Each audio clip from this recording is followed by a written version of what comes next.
Why is hyperacusis linked to other medical conditions?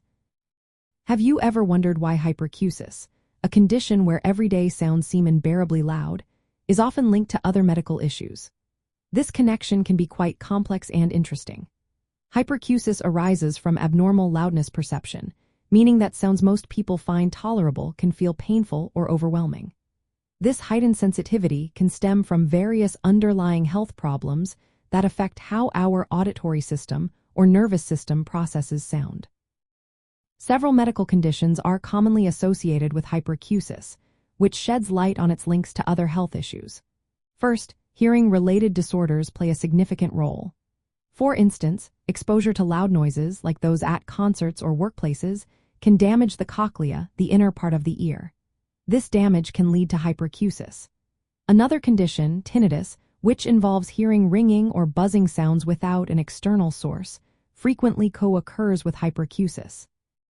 Both conditions might share similar issues in the auditory nerve or brain processing pathways. Chronic ear infections can also change auditory sensitivity, contributing to hyperacusis. Next, let's consider neurological and head injury causes. Individuals who have experienced head injuries often report hyperacusis. Such injuries can disrupt normal pathways in the brain that process sound.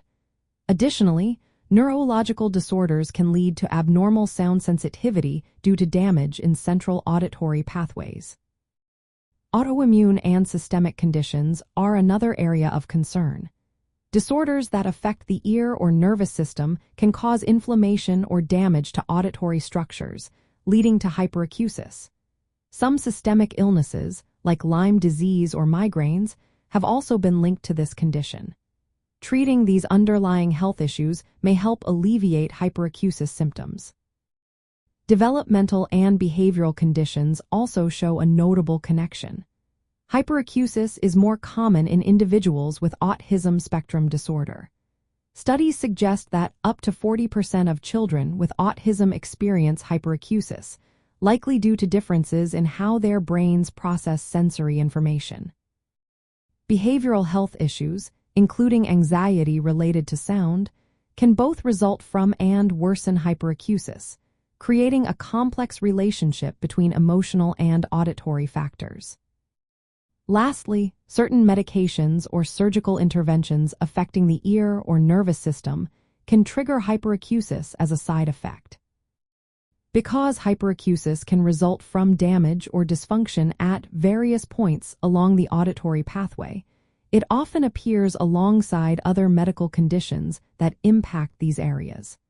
This shared causality explains why hyperacusis is linked to a range of health issues. When healthcare providers diagnose hyperacusis, they typically investigate possible underlying causes. This can include looking into a patient's noise exposure history, neurological conditions, autoimmune diseases, or developmental disorders. Treating any identified underlying condition can sometimes help reduce hyperacusis symptoms.